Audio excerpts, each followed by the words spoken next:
Good evening, everyone, and thank you so much for joining me for another edition of Raising Vibration Radio. I'm your host, Reverend Raven, and tonight I have Alistair Sweeney, who happens to have an accent. I love it when I have somebody with an accent on the show. Well, tell everybody where you're originally from, Alistair. My name is Alistair Sweeney. I'm originally from Auckland in New Zealand. I actually was born in the United Kingdom in Harpington, just sort of North London. And then I moved to New Zealand when I was about 2 or 3 years old. And so I grew up in New Zealand. And then I immigrated to the United States in 2016. I lived in Connecticut initially, and then Hawaii on the island of Kauai. And then I moved back to Connecticut where I'm currently residing. Wow, you have just been all over the place. I lived in Oahu. How did you like Okay. Hawaii? Yeah, it was wonderful. It's such a sort of small town feel.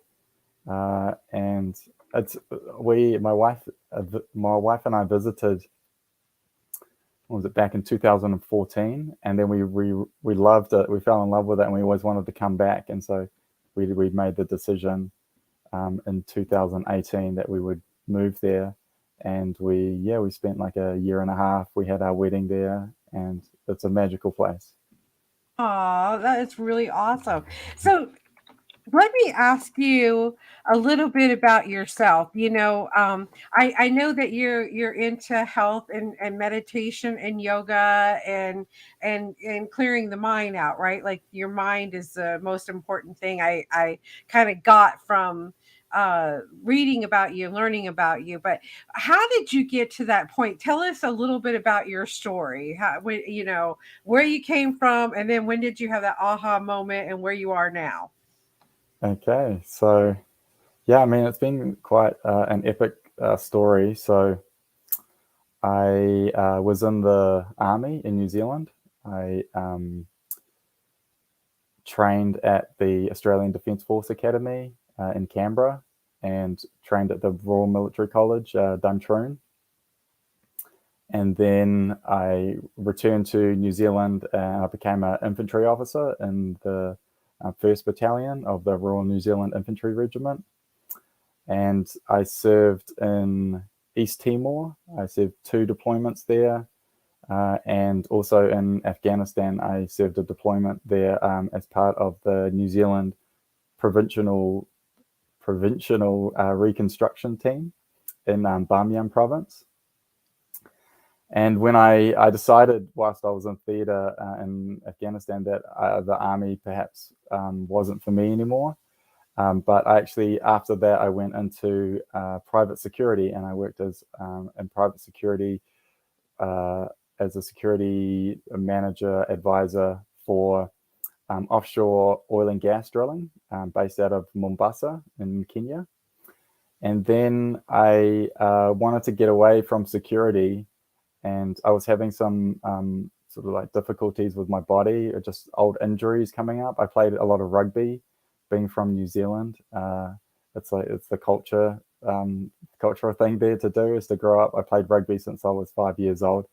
I never considered myself really good at it, but I did make like a provincial team when I was in Australia, when I was in Canberra, and then I was sort of I was just about to immigrate to the United States, and I'd been practicing yoga a little bit, and I really found it great for my back.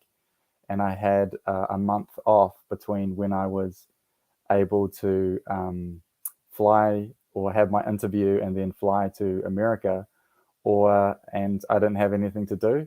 And at that time, I was looking online and I found a yoga training, teacher training, and so I decided to get on board. That was at Kauai Pura, which is in Albany in Auckland, New Zealand.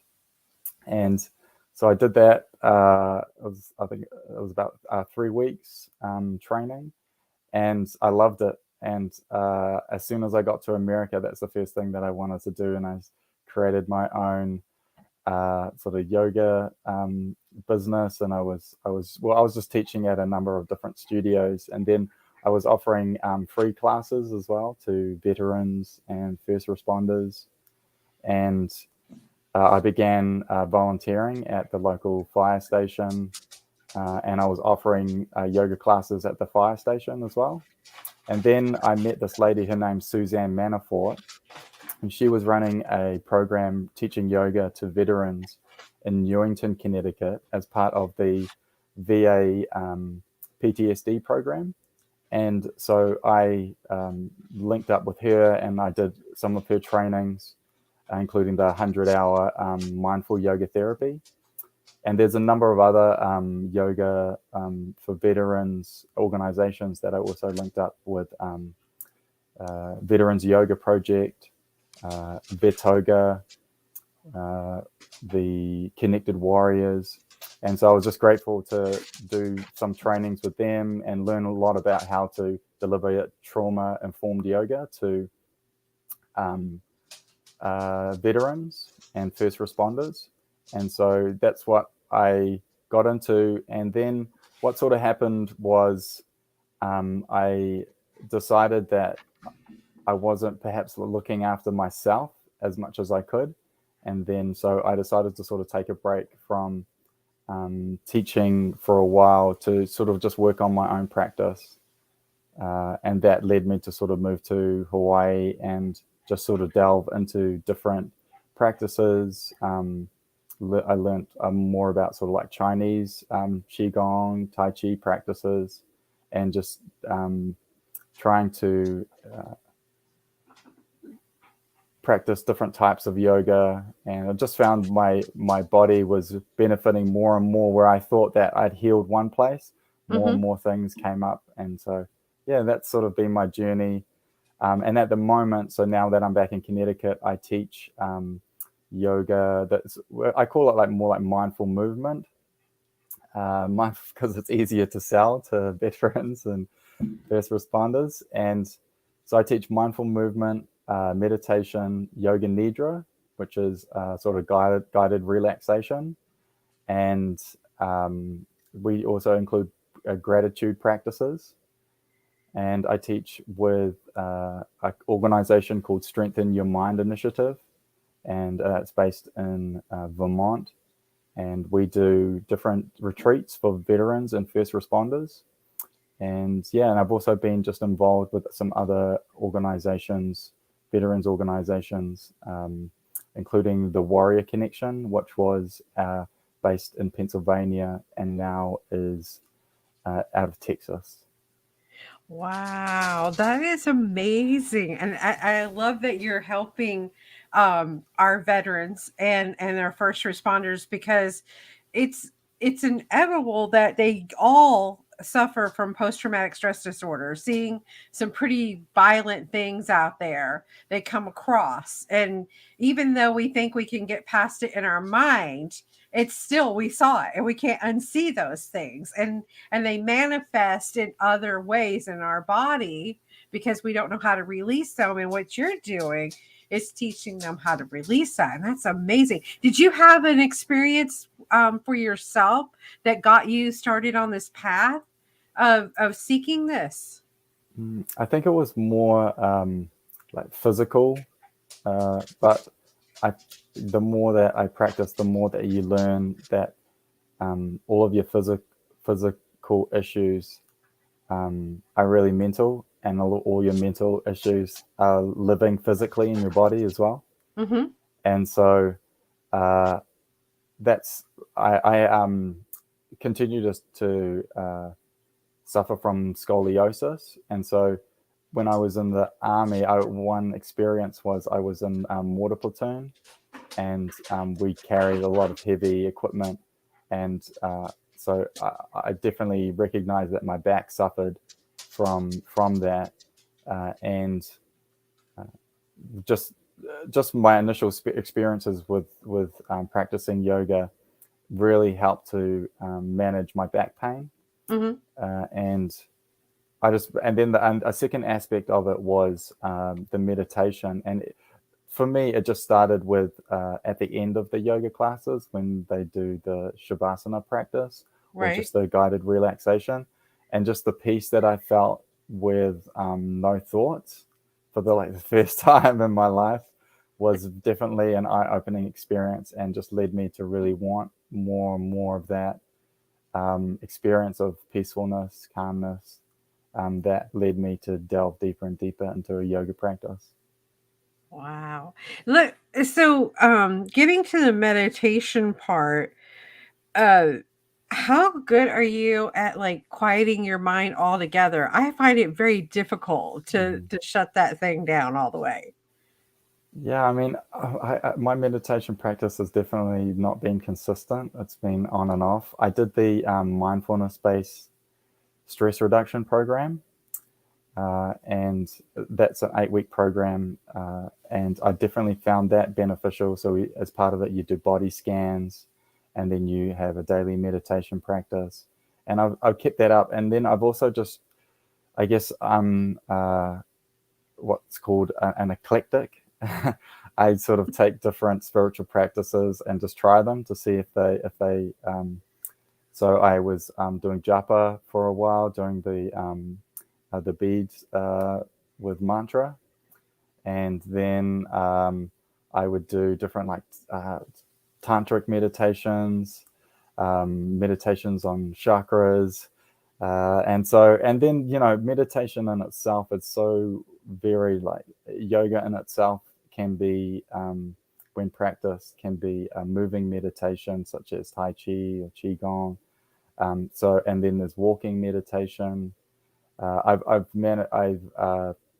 had the opportunity to practice with um, sorry, I can't remember his name at the moment, but he's a Vietnam veteran, and now he's a Zen Buddhist monk, and he ran a meditation practice for veterans, and that was one of the first times that I felt that I was getting perhaps better at meditation. But it's funny that I say that because being good at meditation is not the essence of it, and being clear of your thoughts is not the essence of meditation. For me, it's been more about recognizing the thoughts. And every time that you recognize the thought, that is the meditation, because you're actually separating your awareness from your the consciousness that sits behind your thoughts and the thoughts themselves. And when you can do that, you can start to recognize that like you're not your thoughts, and there's a separate entity that sits behind you. And sometimes the thoughts that arise, they sort of arise from nowhere, and you just when you can sit back and potentially like use the witness quality to view your thoughts, then you can you recognize the strangeness of your thoughts. You recognize that you have so many repetitive thoughts that just continuously arise, and potentially just out of nowhere. So with that being said, and you practice, like let's say moving meditation, Mm-hmm. like qigong, right? That's moving meditation, moving real slow, right? And focusing on moving a certain, your hands and your stance and all that, correct? Yeah, well, qigong. So qi is the Chinese version of prana, and so essentially, our bodies and everything in the universe is made up of energy, and we have this energy inside of us, and we can use it, we can manipulate it to assist us for healing, or to assist us for spiritual growth. Mm-hmm. And so in yoga, we do pranayama, which is moving prana through the breath. And so you see, if you attend some yoga classes, you may have done some breathing practices where there's potentially some holding of the breath, there's some breathing quickly, or there's the slowing down the breath, and all that is a way of moving prana or moving energy through the body. And then through practices like Tai Chi and Qigong, you're actually like you're visualizing the movement of that energy, and at the same time you're using like the hands to sort of manipulate the energy within yourself. I gotcha. Do you think that energy gets stuck sometimes in our body, stale and needs assistance with moving, and we're not even aware of it? Yeah, definitely. Yeah. So in the yogic philosophy, there's a term called samskaras, and so they are blockages in our energy. So the sages, years like thousands of years ago, went into in meditation, identified that there was over 72,000 of what's called nadis, and those are energy channels within the body that aren't associated with our nervous system, so they're beyond the nervous system. And they're also linked to what you may have heard, like the chakras Mhm. in the body, which are sort of like the conduits or the centers of those energies. And then there's also main energetic centers. So the central energetic center is called Shushumna, and that essentially runs along the parallel with the spine. And then you have either side of that, Ida and Pingala, which join along the parallel of the spine into each of all of the chakras. And so, and that's associated with like the feminine and masculine, sort of like the yin and the yang, the solar and lunar, different types of energies. Mhm. And you can, because we have masculine and feminine energy within us, there's the ability to balance that through different practices as well. Wow. Um, I often think that, like, recently we were supposed to do this show last Saturday, and I hurt my back. Mm-hmm. And I think that I hurt myself because I had some kind of stagnant energy going on there. Do you ever feel that way? Like, if a human being hurts themselves in some way, that it could be some stagnant energy or something built up negative in the system? Yeah, I mean, it depends on. I think your own belief systems have a lot to do with what happens in your life. Mm-hmm. Uh, but definitely, I was actually having a conversation with a friend last night, and he was saying, sometimes the universe has a message for you, and if you don't listen, it just turns the message up louder and louder and louder until you get the point. Right. And so maybe the point was that just to slow down and to take some time to rest, and if you're not listening to that, then sometimes something can happen to force you to slow down and rest and recuperate, and maybe have the opportunity to go inside and connect with your divinity. Well, I appreciate that.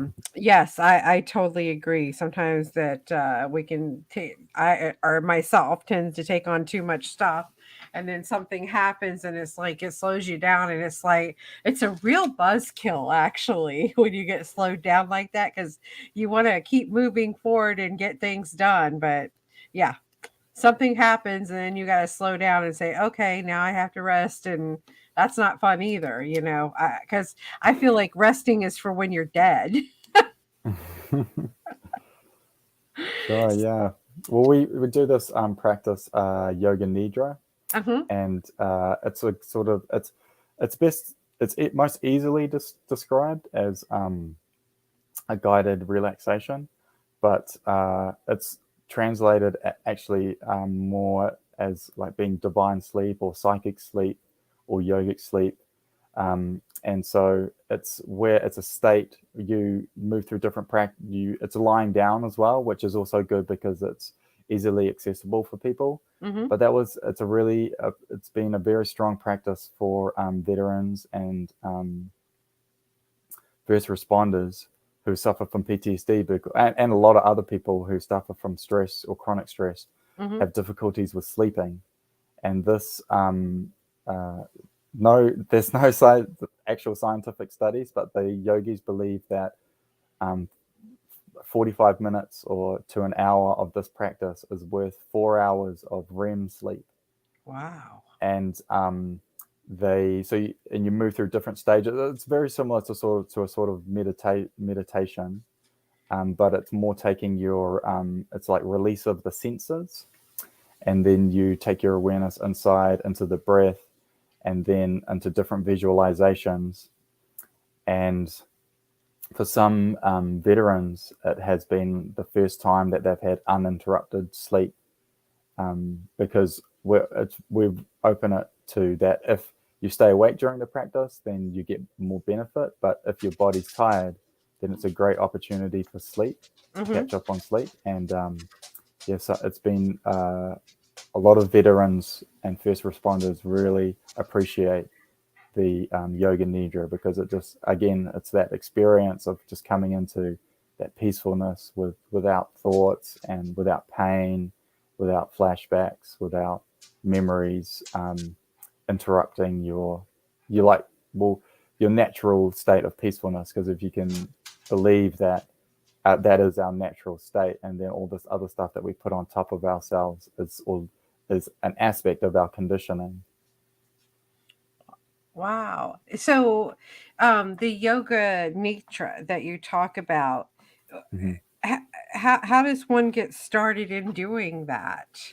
Yeah, I guess a great way for people that are interested would just be go on YouTube Uh-huh. and type in yoga nidra. So yoga, yoga, which translates actually into union, and then nidra, Nidra, and yeah, you can just search that, and there's a number of online. Um, from ranging from sort of 15 minutes all the way up to 45 minutes, with a number of different teachers. Some yoga studios will offer this practice as well, Mm-hmm. and so you could request that. But generally, yeah, a good place to start is at home. So that's what we do as well as part of our program. We don't start with the yoga nidra because sometimes it can be make people feel a little bit uncomfortable to lie down for 45 minutes with someone that they don't know, and have them with their eyes closed. And so we offer that as a recording for people to get used to. And then I think week 3 of the program is when we offer the first yoga nidra, so that people feel more comfortable in. And then by the time we actually get to there, people are wanting it because they have experienced it at home, listening to the recording, and then they want to. And then of course, there's more benefit for it in person, because you're having that sort of transmission of teaching. You're also having sort of that collective peacefulness Mm-hmm. within the room, sort of magnifying that energy. Um, yeah. Wow. So, um, so it's basically though, right? I know you can YouTube it, but it's better in person because of all the energy that's in the room, not only the instructors, but everybody's energy there working together. Yeah, definitely. So there's, I mean, you probably won't find every yoga studio that's offering yoga nidra. It's more of but then some, one of like when I was teaching yoga nidra in Hawaii, Hmm. I would teach restorative yoga and yoga nidra. So I would combine restorative yoga, which is practice using sort of supportive bolsters and blankets to create like a relaxed pose that provides openness. And it's more, I call it yoga for your nervous system, because it allows your nervous system to soften, all of your joints to soften. And then I used to do half yoga, restorative yoga, and then I would finish it off with a yoga nidra. And people would definitely be relaxed and feeling at peace at the end of that class. I feel relaxed and at peace right now while you're talking. I mean, I could see where you would be very successful at what you do because you have this very calming, very nurturing voice and the energy that's coming through. Even right now in this podcast, it's amazing. So it feels just very soothing, and I bet you've heard that from other people before. Yeah, I have a few times. I think perhaps has something a little bit to do with my accent, but I don't think sometimes so. sometimes the accent as well is can be a hindrance because if people aren't used to it that much, sometimes they think I say other words than I actually do. But yeah, I have heard that before. Some people say that I sound like the Headspace, the Headspace guy. And they're like, "Are you on the? Is that you on the Headspace app?" And I said, "No, no, no. That guy has a British accent." But um, yeah, I have heard that before. That sort of my nature has been. I guess I'm developing that nature of more peacefulness and then just as we practice in yoga, that it starts with yourself, so that when you can bring more peacefulness into yourself, then you can bring more peacefulness into the world. Well, I definitely, that is a very true statement.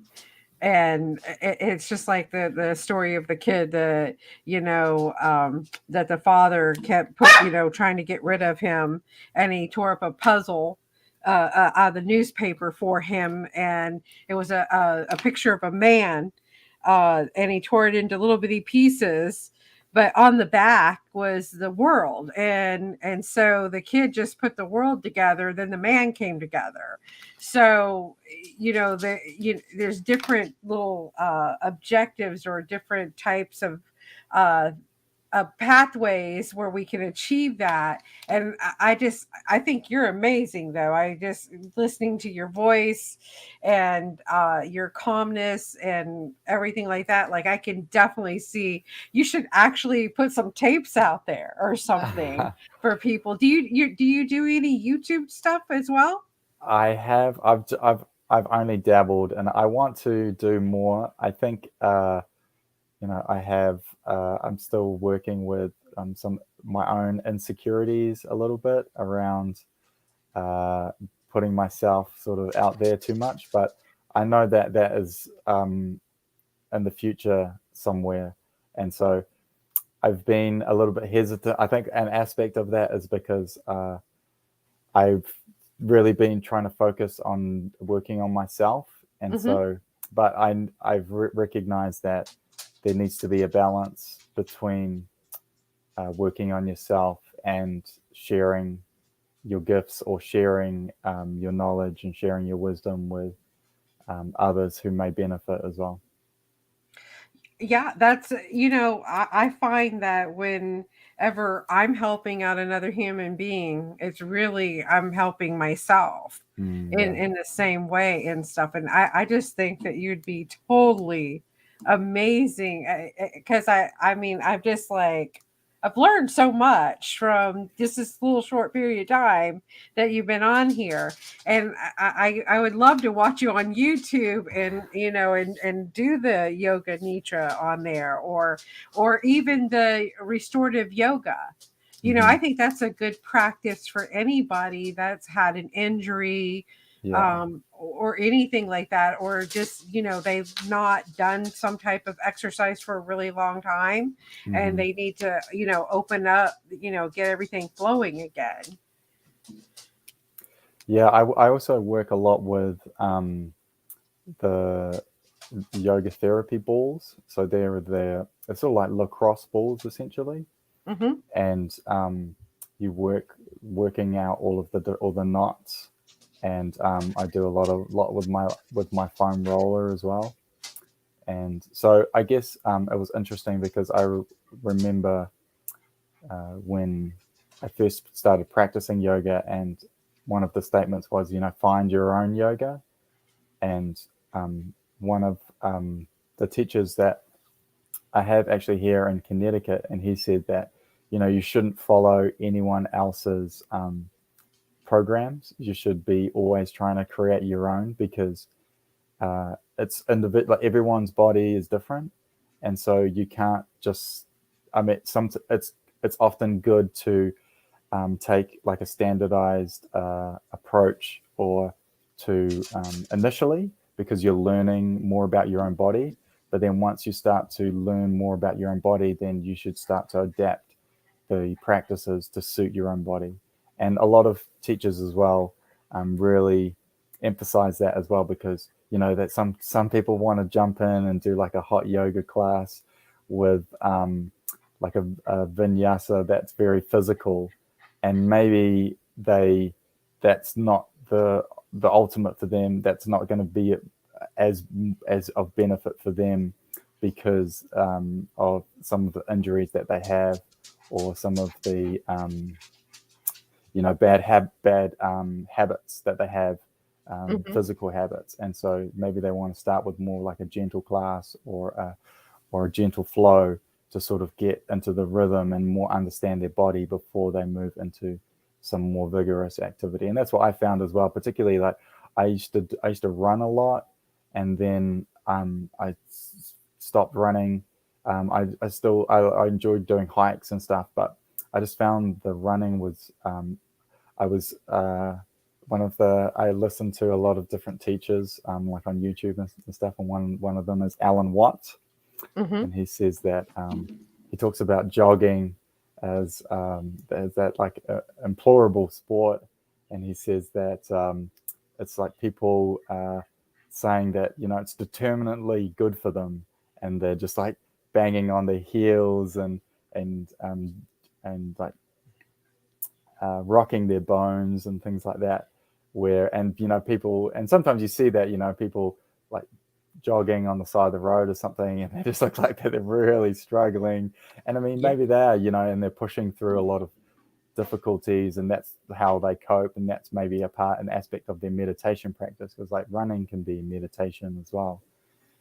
But I think that sometimes when you recognize some of the aches and pains, and some of the how you're compensating Mm-hmm. with different, like for myself, having like a crooked spine with scoliosis, and recognizing that well, I know that I lean to one side, and I know that I walk with a lean, and things like that, and so that has an effect on all of my muscles. But when as I continue to stretch them out, and like lengthen those muscles and soften those muscles, then it's actually bringing my body more into alignment.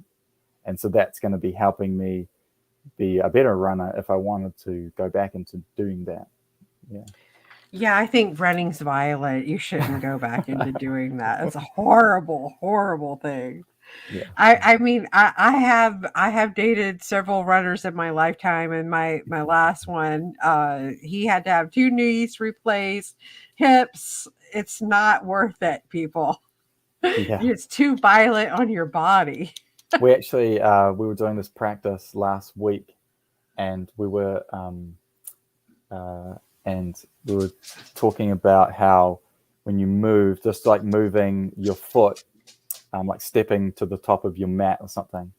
And because I remember this when I initially started yoga, one of the teachers would say, like, you're not to create any sound when you put your foot down, because sometimes in some classes, when people are stepping to the front of their mat or something, you'll hear a lot of bangs, and like bang as people like bang their foot down.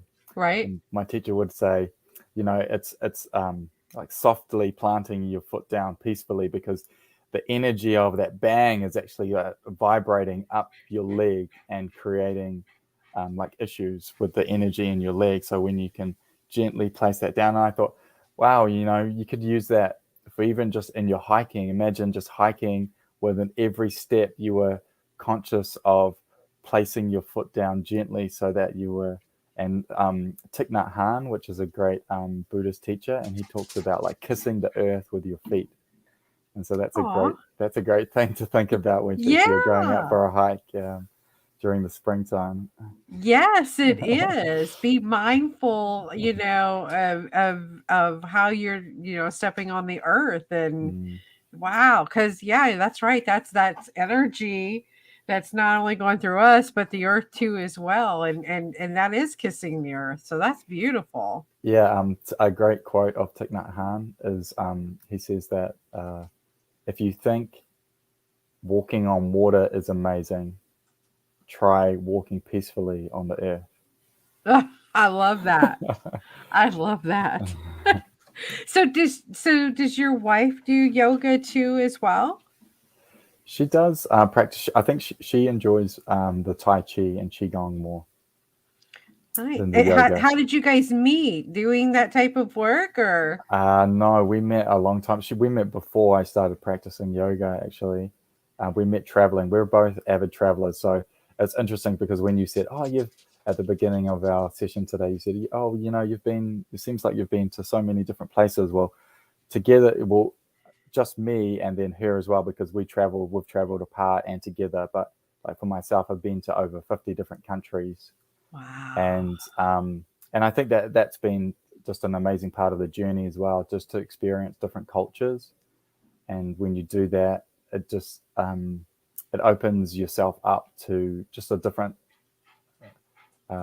type of living, and how other people live, and particularly when you go to other places that don't have much, and you see just the happiness in people, and you think, wow, you don't see this happiness in like New York City and stuff, where No. people are living in villages and things like that. And so, yeah, we've traveled a lot, and we actually met when we were both traveling. We met on an island in Greece. Oh, Yeah, and then nice. we, and then uh, um, my wife, her name's Rachel. She came and down to New Zealand, and at the time I was working in private security, so I was working out of Africa, but I would come back to New Zealand and visit her, and then yeah, and then I finished a contract in Africa, and she was working in Tortola, which Mhm. is the British Virgin Islands, and so we met up there again, and then we traveled with each other for a while. We went to Puerto Rico, and then back to Connecticut, where I met her family, and then we yeah, and we've continued. We've and then we've lived in New Zealand, and in Connecticut and Hawaii. We've spent different times, different. We've lived in different places just for short periods in Mhm. the US as well. In Colorado, we lived for a summer. We lived for a summer in Maui, and yeah, we lived on Kauai as well. But then we traveled. We did 6 months traveling in Southeast Asia, which was wonderful. We went to Bali, Vietnam, Philippines. That is Uh, yeah, awesome. and so yeah, it's just a wonderful experience, and just it's one I really enjoy interacting with different cultures. And even while I've been here, it was interesting. Just my last job, my job at the moment, I work at the American Job Center here Mhm. in New Haven.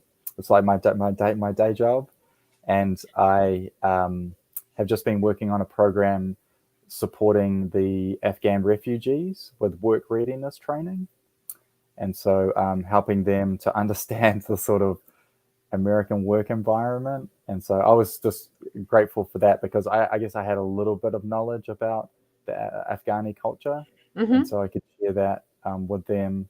And I think they felt a little bit more comfortable with me, that I had been to their country and knew.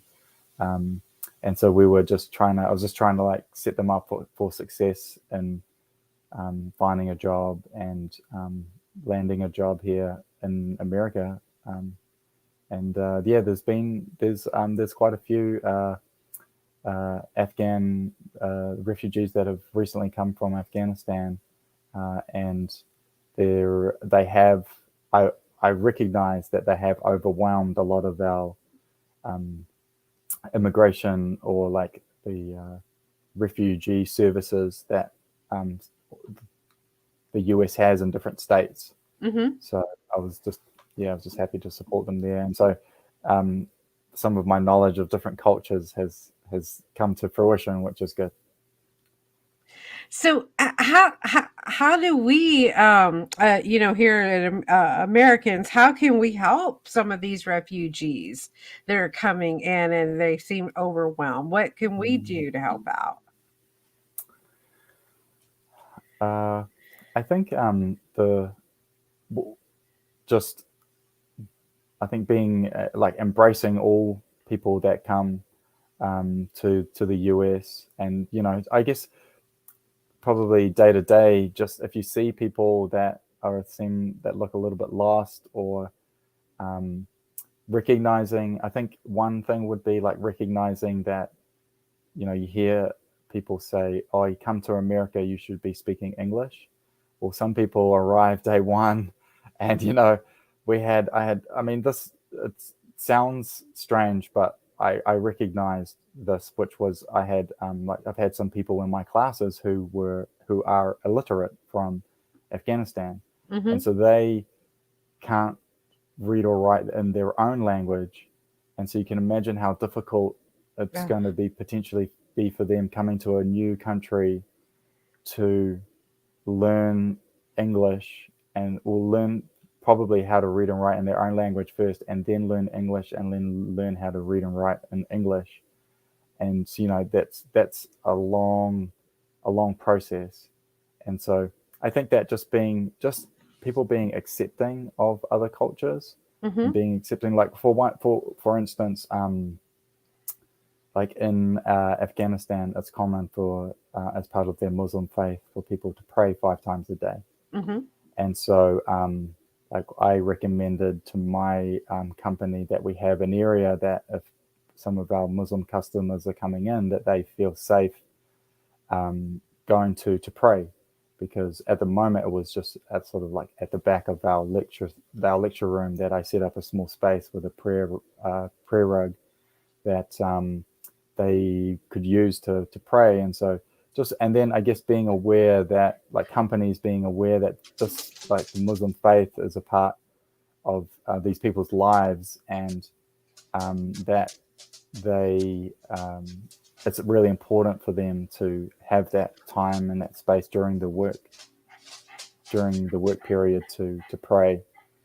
And but I did speak about how it is it needs to be negotiated, because you can't be like, oh, we need to have this delivery, and then you'd be like, no, well, I'm meant to be praying, and it's like, well, no, we actually need this delivery delivered now. So there needs to be some sort of compromise. But I think that one thing that I found interesting, because coming to America, and I guess uh, they there's a lot of the holidays are still based around sort of the Christian faith.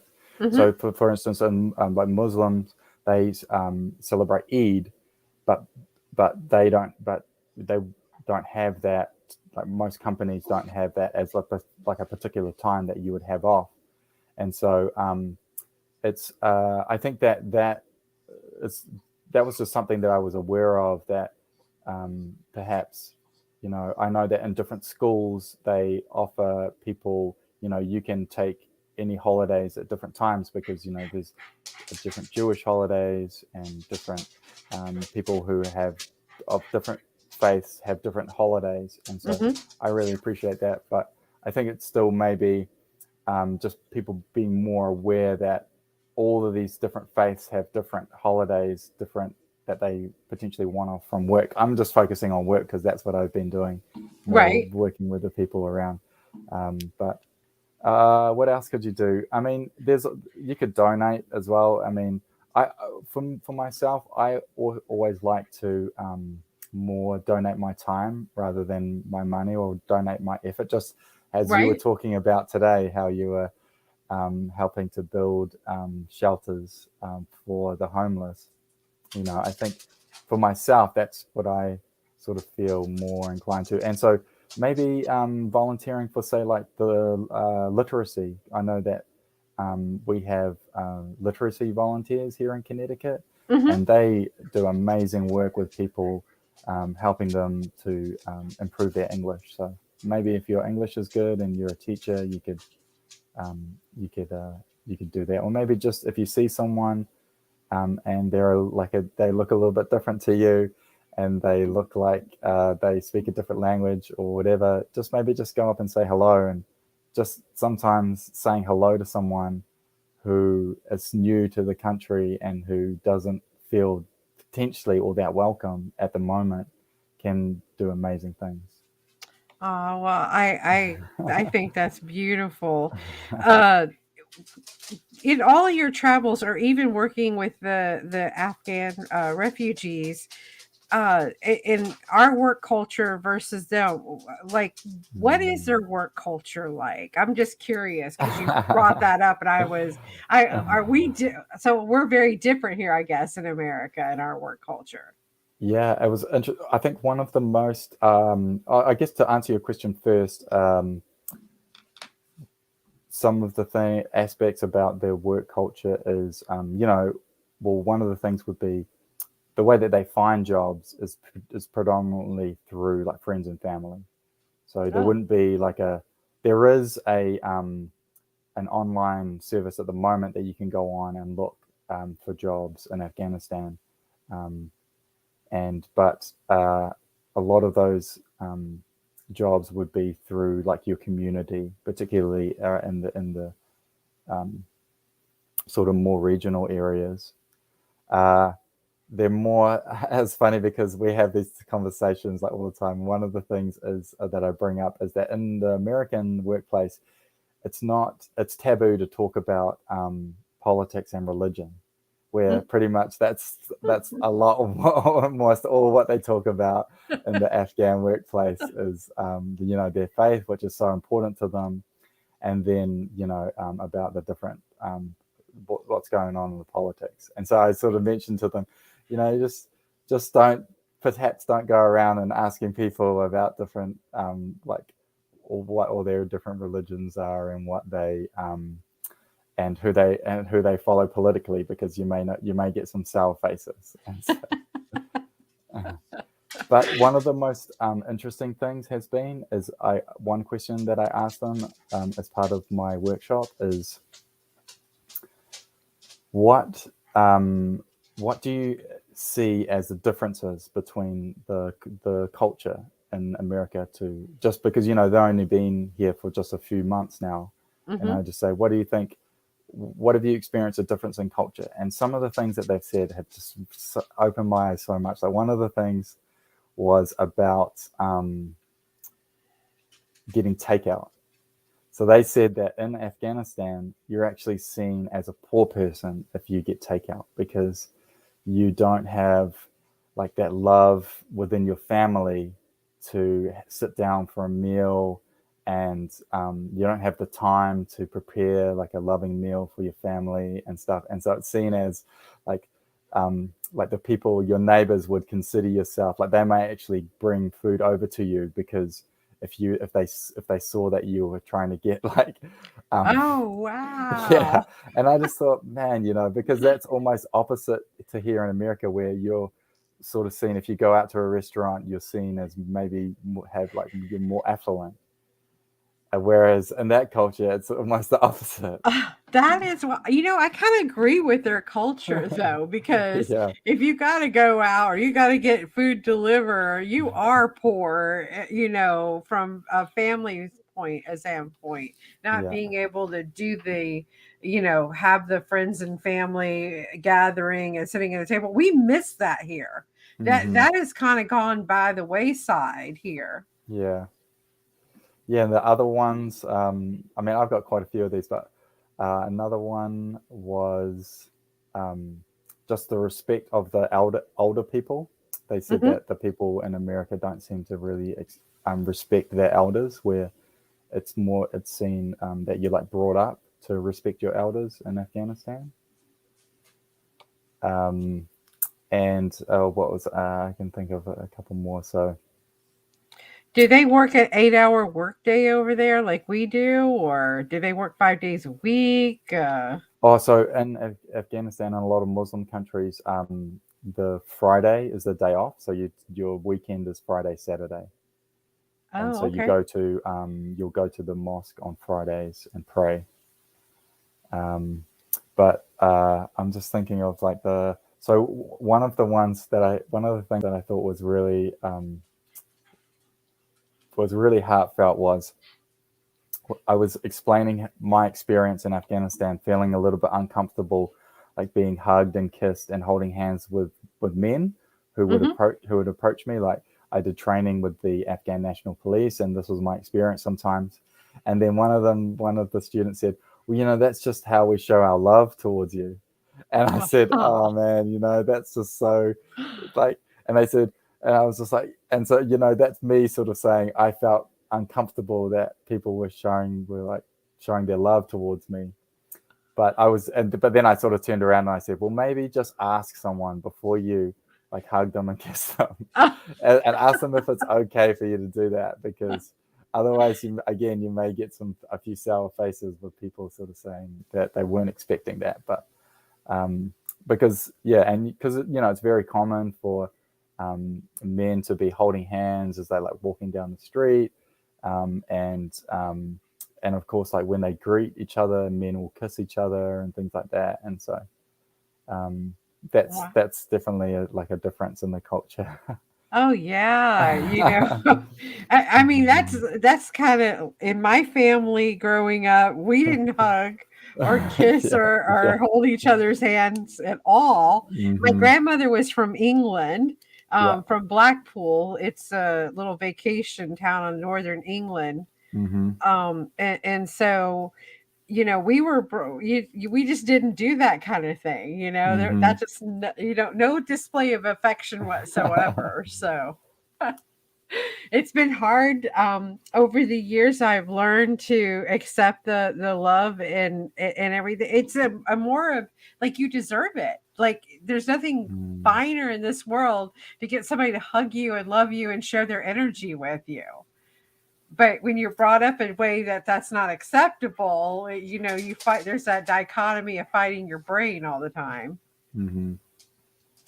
Yeah, yeah. One of the other things that I remembered was they said that they appreciated how um, we in America treated people with disabilities. And I was sort of surprised about that. But they said, like in Afghanistan, if you have a disability, then you're almost sort of shunned, and you don't like. There's not a lot of accessible ramps, in different Right. places and things like that. So they said, and accessible car parks. So they said, um, they that's something that they appreciated. And I Wow. never really thought about that before. I never really thought about how, because I guess you sort of almost think of the other way, how perhaps people with disabilities don't really get um, a fair go and uh, across the board. But in developing countries, that's potentially like even greater. I can see Mm. that. Yeah. Wow. So so that I mean, what you're doing, not only do you have your your spiritual path with your yoga and helping veterans and things like that, but you're also, I mean, wow, the love that you have and you're sharing your job that you have where you make your quote unquote money is helping people too as well. I mean, that's huge. I bet you love your job, don't you? Yeah, I really enjoy interacting with people, and I guess it's funny because we have these programs that we teach around at the job centres around preparing for a job plan, developing your resume, and interviewing. And I focus more around interviewing, Mhm. and so the what I get everyone to do is just write down all these good things about themselves and then speak them out loud. And so it's funny, like I'm teaching people interviewing, but like my main focus is just to try and make people recognize just how wonderful they are. Oh, Yeah. I truly can see that. I mean, wow, you're just amazing.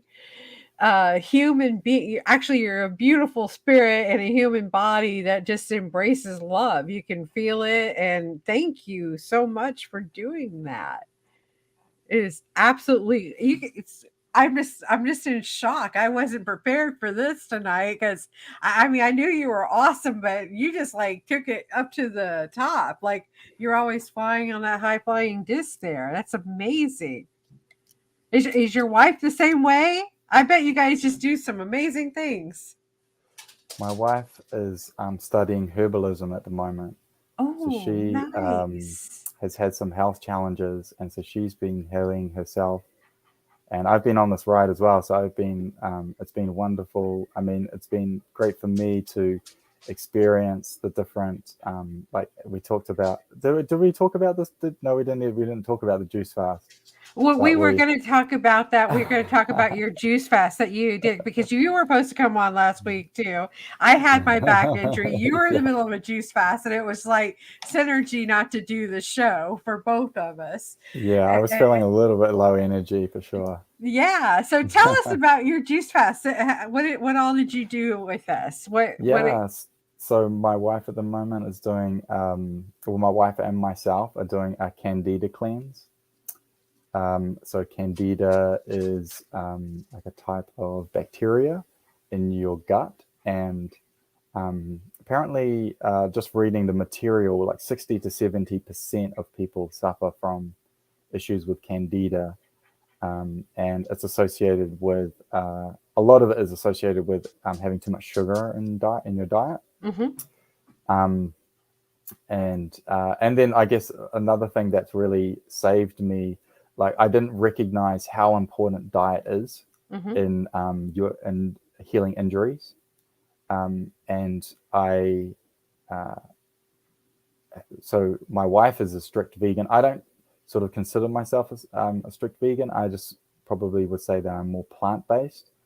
Um, but I because I enjoy well I have ghee, which because I eat some Ayurvedic foods, which Ayurveda is the sort of it's the sort of medical branch of yoga, and it's called the science. It's the science of life, and yeah, it's definitely an interesting philosophy about how to live and how to eat.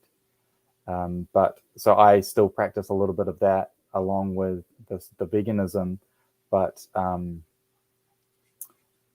removing dairy from my diet, it has been transformational. Just releasing the inflammation, and once you get the inflammation in your body under control, um, healing all of the knots and tight muscles and stuff like that just becomes so much easier.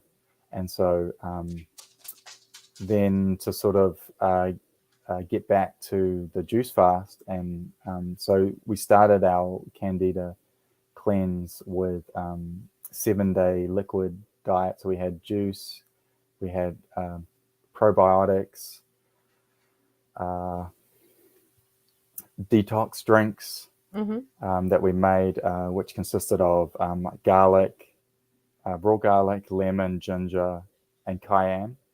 Nice. And then, yeah, and so it's the second time. So last year I did like a colon cleanse Mm-hmm. to remove mucoid plaque from your intestinal. So you actually take different types of herbs that help you go to the bathroom, and then you drink a clay, and that helps to absorb toxins within your intestinal linings. And so the combination of those, like whilst you're on a liquid diet, helps to clear out all of your system. And so and man, once you like, it takes maybe 3 or 4 days to get through the sort of withdrawal syndromes, but because you're having the juice, so it's just green juice. So we one of the things that we limit at the moment is no fruit, because Okay. that helps feed the candida. So once you've got your candida under control, so I guess it all comes down to that balance, that yin and yang, because you've got a balance of bacteria in your gut, and you don't want to like affect it too much, because you don't want to remove if you remove all the bad bacteria, then there's all the good bacteria then start to turn bad, and your body is always trying to move back into homeostasis. Yeah. So you want to just do this quite gently, and so they and another aspect of it is it's recommended that, particularly for people who are like fasting for the first time, that if you go straight onto a water fast, then a lot of people have too much toxins within their body that you start to get like headaches, maybe rashes, and things like that. So Hmm. it's recommended to do the juice first, and so it's just green juices. Do like three 32-ounce green juices a day, and so it's a lot of juicing. And Yeah. a lot of juicing and a lot of cleaning the juicer. What Um, kind of juicer do you guys have? we have a Keurig. I just bought one of Oh those. wow, yeah, they're so good. And they so another thing about juicing is that it's really good to juice and then drink it straight afterwards, like within 20 minutes, Right. because that all of the enzymes are still living. And with the curing, I'm probably saying it wrong though, but I can't say you it either, so don't worry, but I know which one you're talking yeah, about. you can the way that it domesticates the fruit and vegetables, it it allows it keeps the enzymes for longer, but you still want to try and drink it. So we were just sort of we just do it for the day. We do all our juicing, and so there's a lot of juicing going on. But yeah, so you and then also just having that opportunity for the juice diet, it allows your digestive system to take a break, because you can imagine all the energy that it goes from your body that goes into digesting food, and so that energy is allowed to be used elsewhere. And so I definitely feel inflammation decreasing in the body. I did some yoga practice, and I noticed that I was a lot more flexible. Yeah. Um, and actually, I did a Dharma yoga training. A Dharma is a Sri Dharma Mitra is a yoga teacher in New York City, and he has this catalog of different poses, and they're very like hard poses. And he said that for some poses for these picture shoots, he would fast for like 5 days in order to be able to get into these poses. And so when I was thinking about that during my juice fast, I was thinking, oh yeah, well, no, like duh, it's once you move that energy elsewhere, it really opens up the body. Um, and yeah, and so now we're slowly introducing different foods back in. It takes 3 days to for your digestive system to come online after that 7 day sort of liquid diet. And Did you guys uh, take herbs with the green drink? Since she's still, studying to be an herbalist, like, yeah, we took different teas uh-huh. to calm the your digestive system. Um, I I usually drink mate, yerba mate tea, because I'm not a coffee drinker. But Uh-huh. as I get sort of a little bit older, I find that I just need that energy, and so I'm either drinking green tea or yerba mate in the morning, just Hmm. to have a little bit more energy. And then I really like well, it was recommended on the diet peppermint tea, but Yes. I don't think we had any at that time. We didn't have any at that time to have. But my wife sometimes makes some like concoctions, and I try them and stuff. And so I definitely I have like really enjoy different teas. At the moment, we have this lavender rooibos, Hmm. which is really nice, and I enjoy drinking that. Wow, to have your own built-in herbalist living right there. I mean, the herbs are amazing because they can have some. I can't take any anti-inflammatory type of medications, nor do I want Hmm. to if I could. Hmm. But herbs, they have a way of calming the nervous system down. They have a way Yeah. of cleaning out the liver, to help, because if you keep that thing cleaned out, it helps with some of the other pains that we have Hmm. in For our sure. body. Yeah. Yeah. The liver is so important, and not. I think I was I was a big, well, quite a big alcohol drinker when I was in the army, Hmm. and so not other than sort of having red wine. I don't. Well, my wife doesn't drink at all, and I sometimes will have some red wine when I go around their parents' place or we're at a social function or something like that. But that's definitely, I've noticed that as well, because that is a big inflammation builder and liver degrader. Yeah, I mean, it's just so important. And the green drink that you guys are talking about, what was that, like celery and kale and? Yeah, they had a number of different green drinks. The one that I sort of stick with is I have spinach and kale, or spinach and kale, celery. I have uh, cucumber and lemon. Hmm. Sometimes I put parsley in it, Hmm. or cilantro, just like a handful, as well as maybe some mint sometimes as well, depending on if there's any available. I also put turmeric and fresh turmeric and ginger in my juice. My wife doesn't like ginger, so she doesn't have the ginger, but she has the turmeric as well. And so turmeric's a great anti-inflammatory, and having it fresh as well is like you've got the enzymes in it. Just try not to spill it everywhere because it stains a lot. Yes, it does. Yeah, don't, I thought you had to have like black pepper or pepper to get turmeric to Yeah, absorb. Is that something you've heard? I have heard that as well. So I take turmeric tablets as well, and Uh-huh. they have cumin and black pepper. Okay. And so, yeah, I think it's more like an activating ingredient, Mm-hmm. so that it helps to move the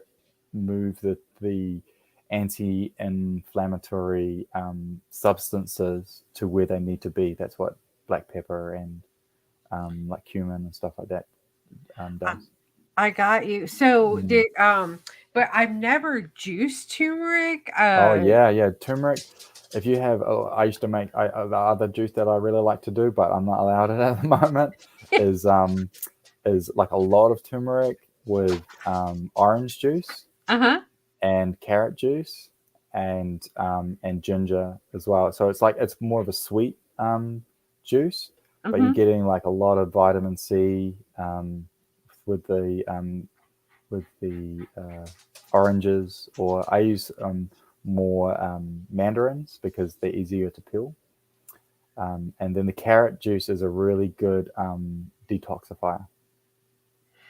Do you share this with the people that you help out like the first responders and the veterans too as well? Are you educating them on this? Yeah, I mean a little bit. I so sometimes they have to listen to me talk, and so I will talk a little bit to them. I like it's one of those things where I do feel sometimes uncomfortable because you sometimes feel as though you're sitting on your soapbox, talking to people. And some people just don't want a bar of it. They've eaten a certain way for their whole lives. But one of the things is that when I went to this veterans retreat last time, I said, I think we could do a lot better job with the food that we serve. Mm-hmm. And maybe we could try and do like more healthy foods, and just to try and see how people feel.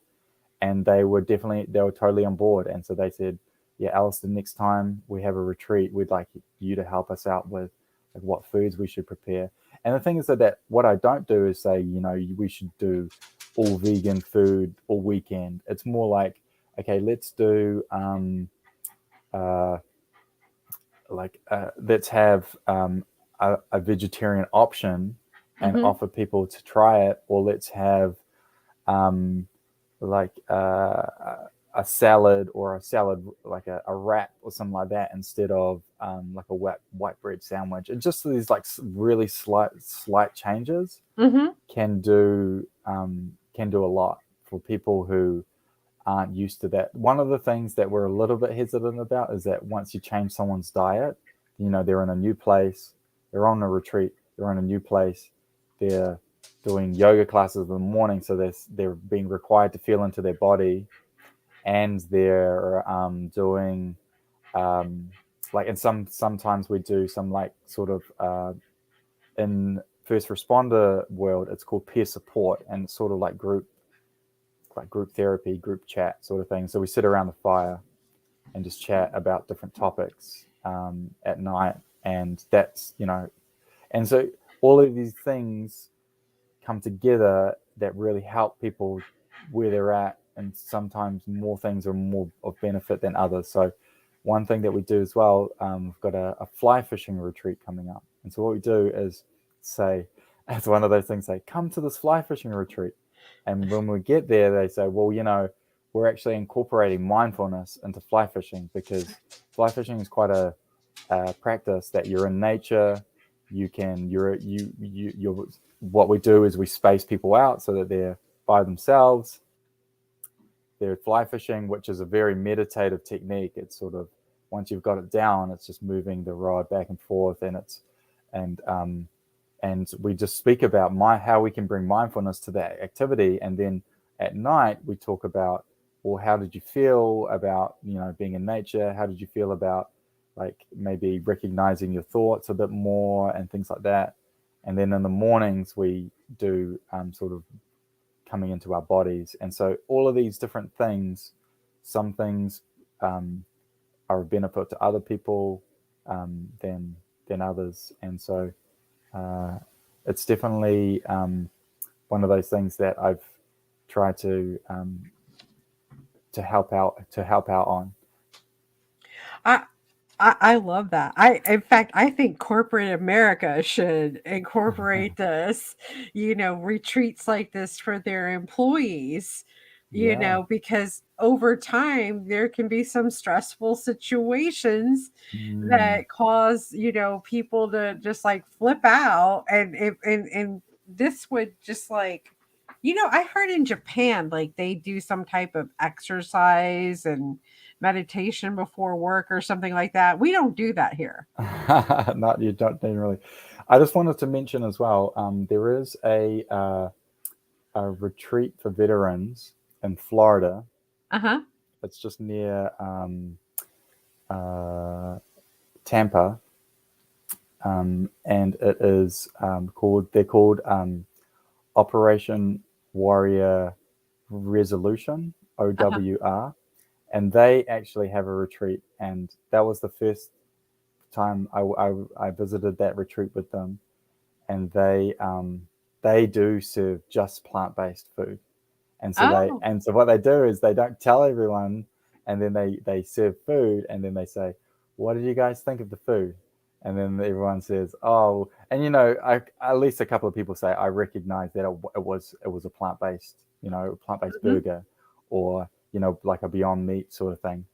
And so, but they sort of, yeah, and I think that that's amazing as well, because they're introducing people to juice, to plant-based foods, and then they ask them, like, at the end of the 3 days, like, how do you feel? And a lot of people say, I feel a lot better, I feel a lot cleaner, my digestive system is working a lot better. Mhm.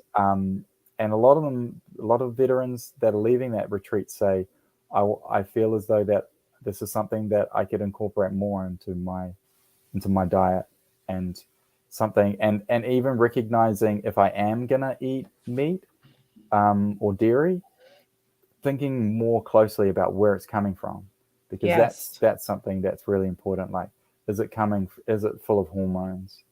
Is it, or is it coming from grass-fed organic farm where they treat the animals like with loving kindness, things like that?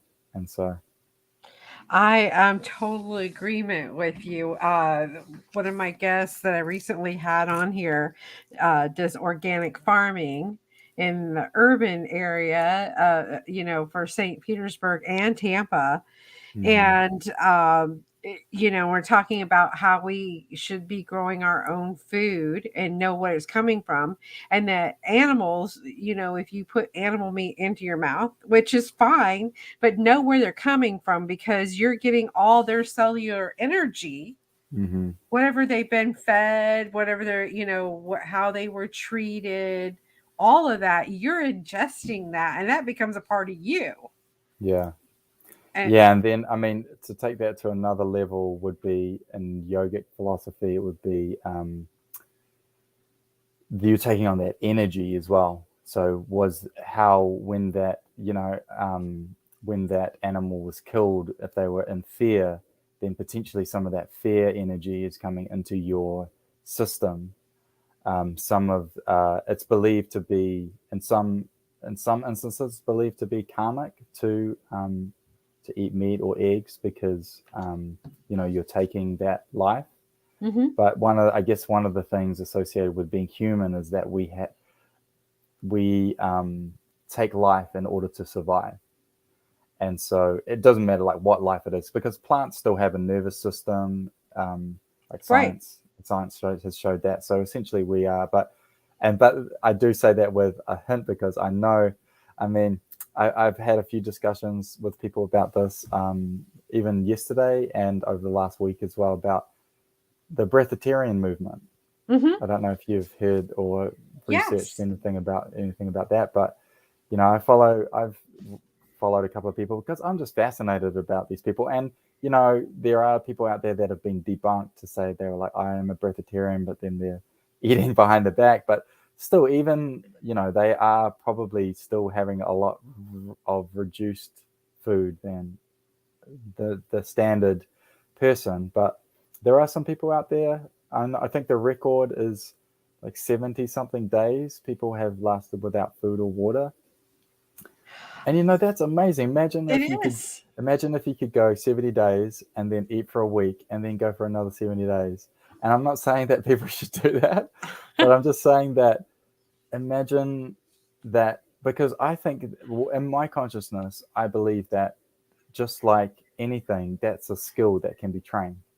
And so if you're really into that and you really want to show people that, hey, there is a different way of living, that we can feed ourselves off prana, we can feed ourselves off the energy of the earth, of the sun, and we can be self energizing beings. Imagine the freedom that comes with that.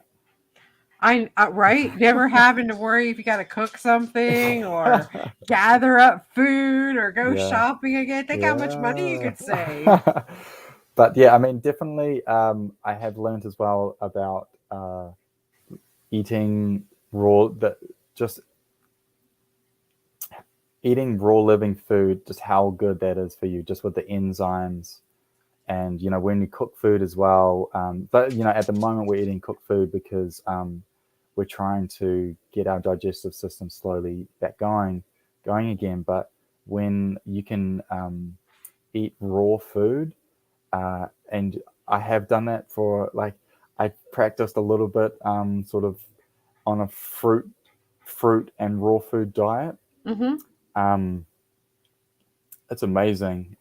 People look at you strange when you eat like eight apples for breakfast or something like that.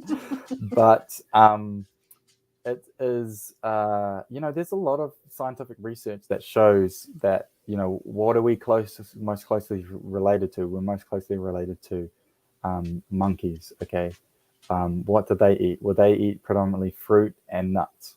Okay, Right. well, so our digestive system is predominantly made for what?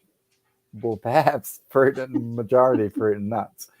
And so, yeah, so a lot of like I've met people who are fruitarians, and they, I think that other than perhaps B12, they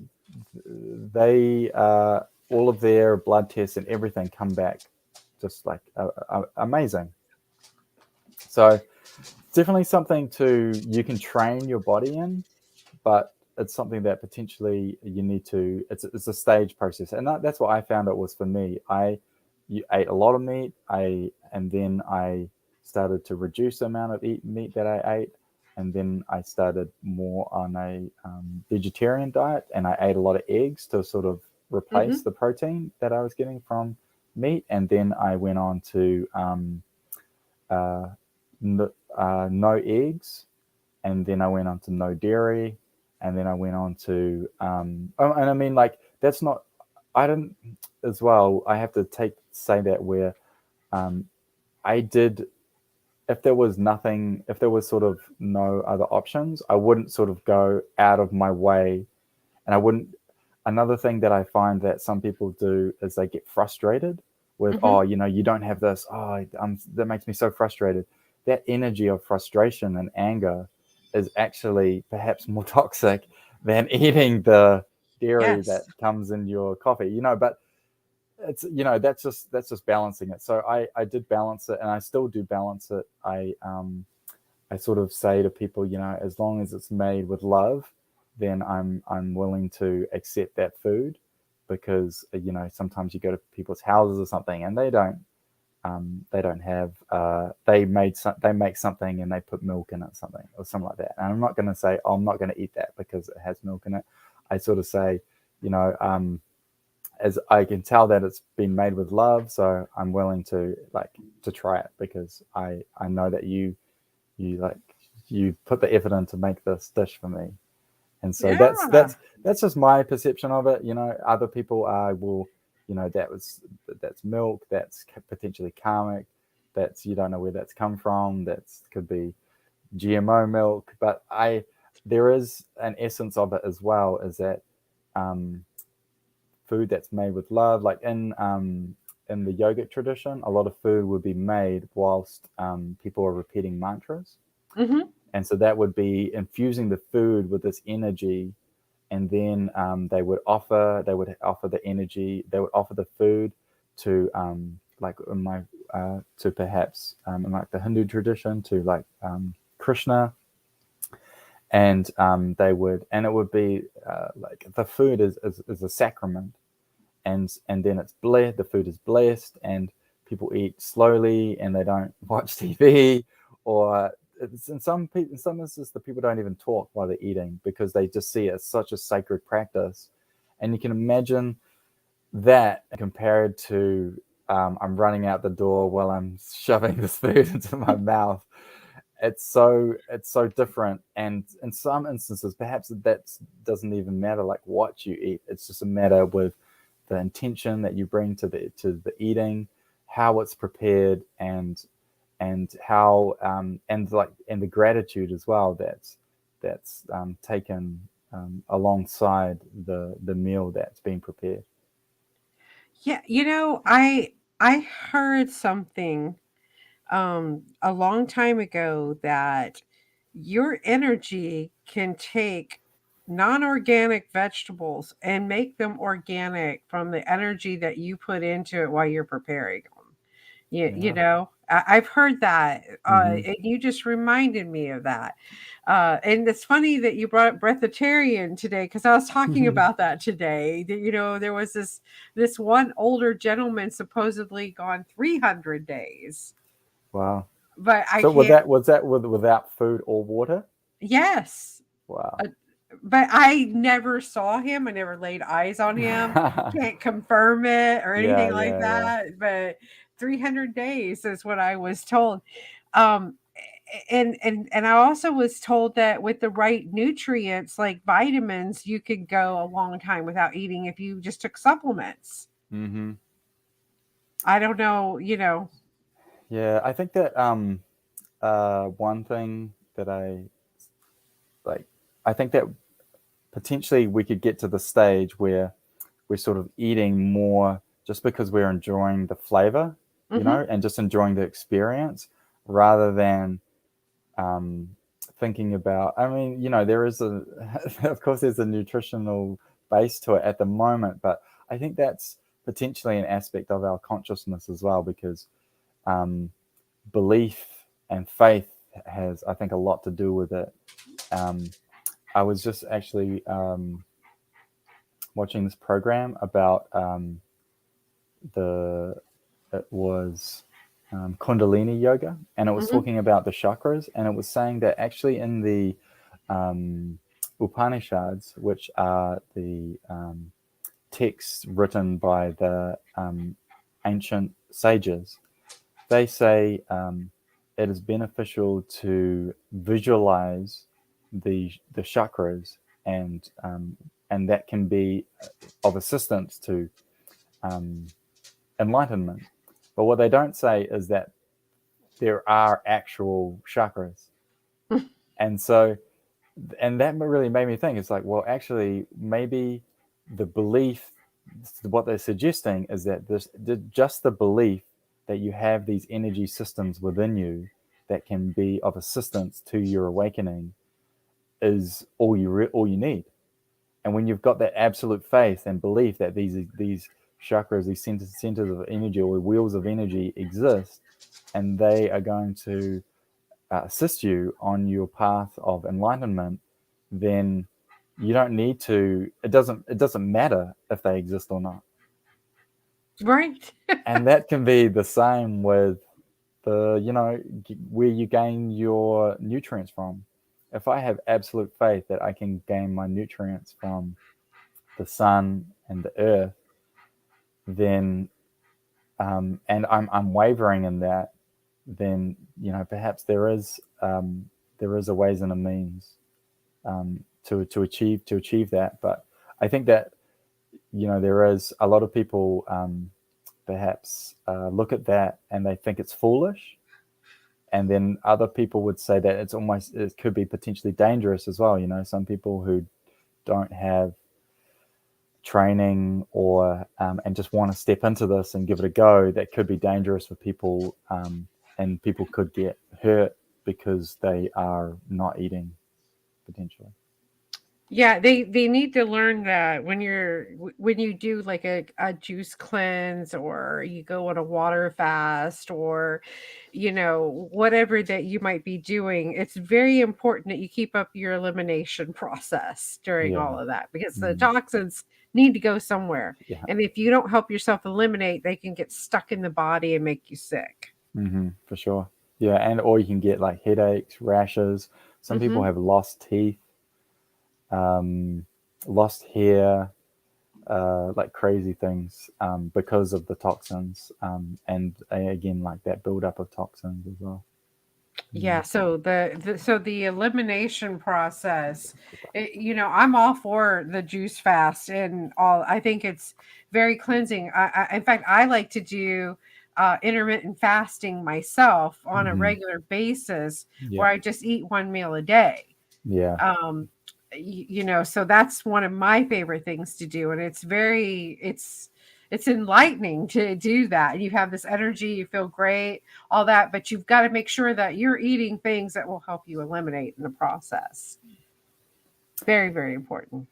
Yeah, for sure. Um, but yeah, I mean, just to get back, I think that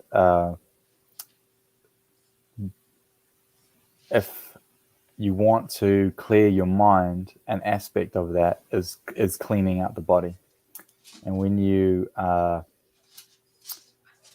firstly just coming into more feeling and sensation with the body, because for myself, um, I think that having to push through hardship, um, and using your body as a tool to um, like for physicality can sometimes mean that you're not actually in tune with your body. And Hmm. so that's why I found really it was actually funny, because it's a blessing and sometimes it's actually a little bit of a curse, because once you start to delve into the body, you actually come to recognize all of those little aches and pains and knots and tightness, and you think, man, maybe if I could just go back to when I'd never felt any of this stuff before. But now that you've opened the closet, the all of these injuries that you never managed properly before just come back to sort of haunt you a little bit.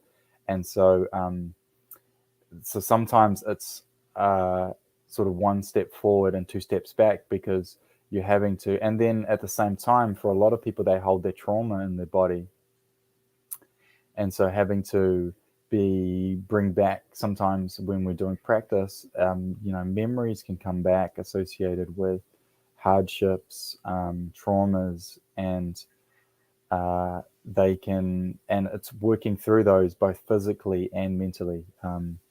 Dr. Vessel Vanderkip, I know that I said his name wrong, but he has a book called The Body Keeps the Score. And it's all about how we just keep all of our traumas in our body and physically, and we can disassociate ourselves from our body as a means of not having to deal with our trauma. And then, but then once we move into these more like somatic practices, it can really be beneficial to start to bring up those like a lot of massage therapists that I know say that our issues are in our tissues. And my yoga teacher would also say as well that, like, start with the body, in and through the body, and then through that you can recognize the effect that the body has on the consciousness, and then start to work with the consciousness more once the body doesn't become a problem. Because once your body is not an issue anymore, then you can almost just leave it to do its own thing. And yes, you can maintain it here and there, but a lot of times, it's, for myself, it was coming to the practice after having like misused my body for such a long time, that I needed to take a lot of time to be kind with it, Mm-hmm. and to move through um, different practices at different times to support it.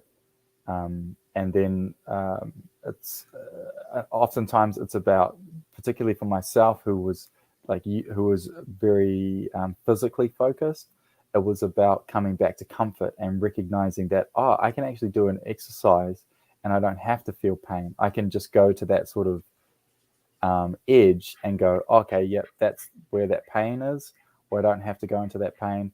I can just balance on that edge, and I'm getting a lot more benefit in doing that, rather than going, yeah, I'm grinding through this, and I'm moving through that. I'm determinedly getting better. And so that's something to work with as well. And another thing that I noticed about the yoga practice was that everything in your body is connected. Like, you start to loosen the knots in your ankle, and it affects your elbow. It's Wow. just like, that's just like a silly example, but it's just so many things in the body are connected. And then you sort of, I think it brings you more into that connectedness between body and mind, and then between yourself and others as well. Wow. Well, Alistair, we have run over time. Yeah. And I feel like I don't even know half of the things I wanted to ask you. Um, but we're going to shut down here. But what is one thing you'd like to share with the listeners tonight that they can take with them moving forward, Mm. and in a positive direction, and getting to know themselves? Oh, getting to know themselves. Um, I think probably the most difficult and easiest way is to be still and quiet. And once you're still and quiet, and you um, see the monkey mind within, Mm-hmm. that's and you see the repetitive and often negative thoughts that are generated by your mind, and you can stand back and become the witness of that. That is definitely a massive realization. I love that. Thank you. Thank you. Alistair, I hope you agree to come back on the show and fill us in on your next adventure and what you're doing. Maybe bring your wife on too. We can ask her a few Yeah. questions and stuff. Um, and hopefully we get to see you two on YouTube, because I just love to watch, just learn from you guys. You're both amazing. You're amazing, and I keep doing all the positive things, because we need more people like you in this world. Great. Well, yeah, I really appreciate the opportunity to come on to something like this, and I really am grateful for yourself, and you're having this platform for people to come and share, and just grateful to be here. And yeah, definitely love the opportunity to come back and share some other things with some of your listeners. Oh, well, we'd love that. All right. Well, everyone, I want to thank you guys for listening to another edition of Raising Vibration Radio. And again, Alistair, thank you so much for your beautiful time. And we're going to end the show right now. So, good night, everyone.